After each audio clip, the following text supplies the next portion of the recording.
जय हिंद देशवासियों। मैं आर्मी मेडिकल कोर का जवान सिपाही सिंधव जोगीदास MS रानीखेत से 153 JH परमानेंट पोस्टिंग जा रहा हूं। मैं माफ़ी चाहता हूं देश की जनता से और सरकार से। मेरा ये वीडियो आपकी भावनाओं और सेना के सम्मान को ठेस पहुंचाएगा और हर जवान यही चाहता है कि मेरे देश की सेना की इज्जत सबसे ऊपर हो। लेकिन ये कब तक बर्दाश्त करते रहेंगे? अब बात सिर्फ सहायक ड्यूटी तक सीमित नहीं रही, बहुत कुछ गलत हो रहा है। शायद ही 100 में से एक मामला सामने आता है, तब जाके सरकार जांच के आदेश देती है।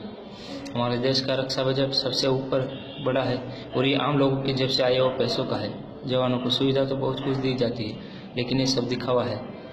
बहुत सारी यूनिटों में खाना भी दिया जाता है तो सिर्फ जिंदा रहने के लिए, ना कि ज़रूरत के लिए।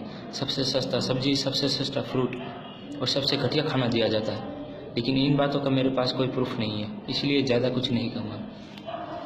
आज मैं बात करूँगा सहायक ड्यूटी की। सेना के कुछ ऑफिसरों ने अपने जवानों को अपना गुलाम समझ के रखा है और जवानों को सब कुछ मजबूरी में करना पड़ता है और जो मुंह खोलता है वो मारा जाता है, क्योंकि सेना का संविधान बहुत ही टफ है। मैं नहीं चाहता था कि सेना की बात कभी सोशल मीडिया में आए, इसलिए मैं 2 बार छुट्टी लेके प्रधानमंत्री ऑफिस और रक्षा मंत्री ऑफिस गया। 21 जनवरी 2016 प्रधानमंत्री ऑफिस,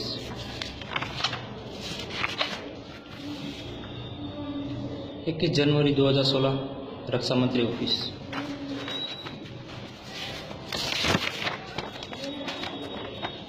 28 अक्टूबर 2016 प्रधानमंत्री ऑफिस। लेकिन कोई रिप्लाई नहीं आया।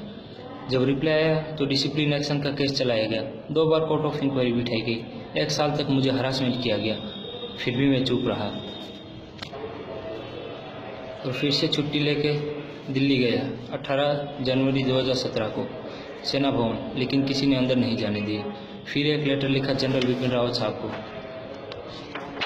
लेकिन कोई जवाब नहीं आया और आखिर में मुझे चार्जशीट से नवाजा गया, क्योंकि मैंने ऑफिसरों के खिलाफ लिखा था। 2 बार ऑलरेडी पनिशमेंट दे चुके थे और आखिर में एक अच्छे कमांडिंग ऑफिसर के अंडर में रहते हुए 14 दिन पे फाइन दिया गया। अगर हम लोग किसी भी ड्यूटी करने से मना करते हैं या कोई कानून तोड़ते हैं तो तुरंत पनिशमेंट दिया जाता है, लेकिन जब अधिकारी लोग सारे आम कानून तोड़ते हैं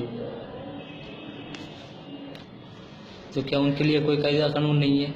इस केस का एंडिंग और सबकी खामोशी से तो यही साबित होता है कि सेना का संविधान सिर्फ जवानों के लिए ही बने हैं, ना कि ऑफिसरों के लिए। पूरी सेना गलत नहीं है, लेकिन कुछ ऑफिसरों की वजह से पूरी सेना पे कीचड़ उछलता है। हमें दुख होता है कि दुश्मनों की बजाय हमें अंदर ही अंदर आपस में अपनों से लड़ना पड़ता है। ये बात सच है कि इसके बदले हम ड्यूटी के बदले में हम पगार लेते हैं, लेकिन हम अपनी ज़िंदगी का सबसे अहम समय हम सेना को अर्पित करते हैं। मेरे कई फौजी भाइयों ने इस जंग में अपनी जान की बाजी लगा के जोड़े हैं और समय समय पर आवाज़ उठाते रहे हैं। इन बातों का बरसों बीतते रहे, लेकिन आज तक हमारी आवाज़ किसी ने नहीं सुनी।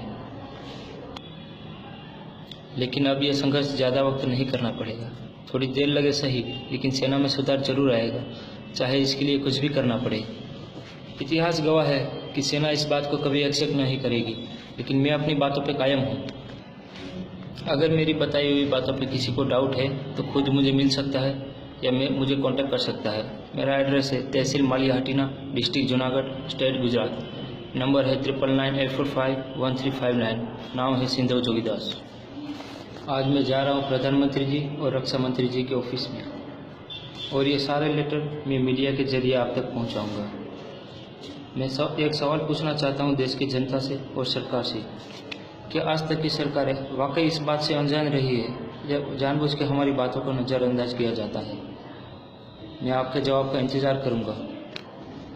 अगर कुछ बुरा लगा हो तो माफ़ करना, और सरकार से मेरा अनुरोध है कि अगर इस केस की जांच करवाना चाहते हो तो सारे अधिकारी सेना से ना हो। जय हिंद।